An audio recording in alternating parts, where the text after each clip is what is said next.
The tornado may have brought down homes and trees like this one, but it did not bring down the spirit of the community. This is not the powdery snow that we showed you earlier. This snow is actually really hard. So I'm told this is a common crime and it can easily be prevented by locking your doors. And it may be one of the most important tests a high school student will have to take. But this year, big changes are coming to the SATs. They've been on several rescues over the past few months whenever there's heavy rain or flooding. And to put that more into perspective, I'm joined here with Chief John Prilliman. Oh, I love fall. Pumpkin spice, all of that. I'm like counting down the days for that. I had my first pumpkin spice the other day. I'm behind. The sheriff's office recommended that employees who choose to carry take a class on how to use their weapon properly. Deputies here say that people can sleep a little bit easier now that that manhunt for William Hall is over. There's outrage in Tazewell County right now after what happened during school lunch on Thursday. According to the school superintendent, more than a dozen students who had outstanding unpaid lunch charge balances at Richlands High School were told to leave their trays at a cash register. Lots of people are showing up right now for a public hearing on whether to reduce the number of voting precincts here in the city of Roanoke.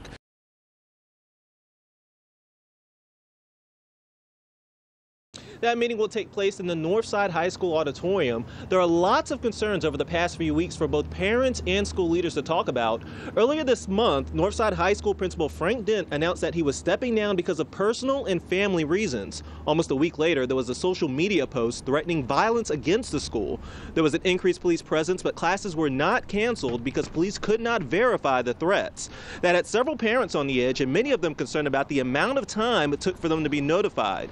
School officials later said there was no direct notifications to parents because their first priority was keeping the students and faculty safe. So definitely a lot of concerns for them to talk about tonight. And I'll be in that meeting when it starts at 7 o'clock here. And tonight on WDBJ 7 at 11, hear from both parents and school leaders. But for now, I'm live at Northside High School. Khiree Stewart, WDBJ 7. To see it on TV is one thing, but actually to come out here and experience it is a whole different ball game. Joshua Polk and Travis Smith sift through the rubble of what used to be a home. They're trying to salvage whatever they can for the family that lived here. Both say they can't help but be touched by the stories they see in the piles of debris. When we drove by, we actually saw a large teddy bear that you can tell belonged to a small girl, just laying under a whole bunch of debris. Pictures, doll babies, like tools. We found a few trophies, like stuff that holds memory. And I think the people out here, I think they really wanted just to get it back. Power crews were also out working to restore power to the area. While volunteers are out lending aid to the victims, others are out lending aid to the volunteers. And now we get a chance to help our friends and our neighbors right here in our community. It means so much to be able to do that. Members of the humanitarian group Gleaning for the World were out making sure volunteers and victims had enough supplies. Today we brought 2,500 bottles of water up here for volunteers. We've sent 25,000 out to other places that have been affected, as well as more food and water and blankets and things like that. Polk and Smith said they plan to come back tomorrow. They said this tragedy has taught them the importance of life and helping others. Community needs to come together. People need to, band together and try to help one another. That's something that's going to be real important in these next couple of days. Even since I was a kid, I can remember, people speeding up and down the road. Nothing's really ever deterred them. Soon that could change. Daniel Clare has lived on Meadowlark Road for more than 5 years and says he's fed up with speeders.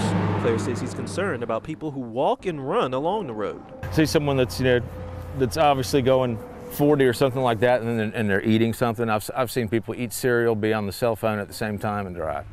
And they got a kid in the back. Sometimes worrying when I hear a car coming up from behind me really fast and I can't really tell whether it's like right next to me or not. 3,600 block. They're coming from up there. On Tuesday, a meeting was held at Cave Spring Middle School for those residents to discuss a possible solution to the problem. The county wants to install these signs and invoke $200 fines for people going over the 25-mile-per-hour speed limit. This is citizen-driven. We've had the interest and the support and some of the legwork from the citizens as well. David Holliday is the planning administrator for the county. He says there's been an increased police presence on the roads, but this is another road bump. It's a step in the right direction. It's a deterrent, we hope. We'll have to evaluate as we go along. That's the bottom line, is citizen interest and public safety. Either way, Claire and others who frequent this road hope the signs work and get the message across to speeders. Slow down, slow down and be aware of what you're doing. man. That's my dad. That's my best friend. I'm just numb. It'll hit me later. Right now I'm numb. Melissa Wilson holds back tears as she remembers the life of her dad, 77-year-old Donnie Lawhorn. The family held this candlelight vigil on Friday night. The community sang, Pops was an amazing, amazing man. Prayed, and released these balloons. Hi, butterfly. Wilson says Lawhorn's personality showered the community. He was a great person. He was happy. He liked to dance.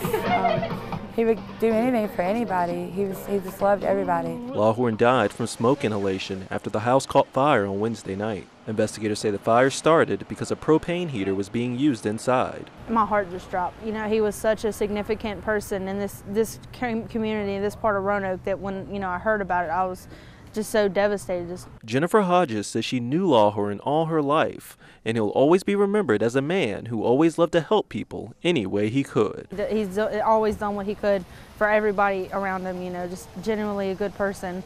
If there was something he could do, he would do it, even if it meant going without himself. Right now, Wilson says she and her family are staying with a friend until they find a new home. They said they're getting lots of help from the community. Oh, to carry my father away. As these embers fade into the darkness, people here say this shows that one person can touch so many lives in so many ways. What one person did in their life affected all these people around them just by doing what they could for somebody else and not themselves.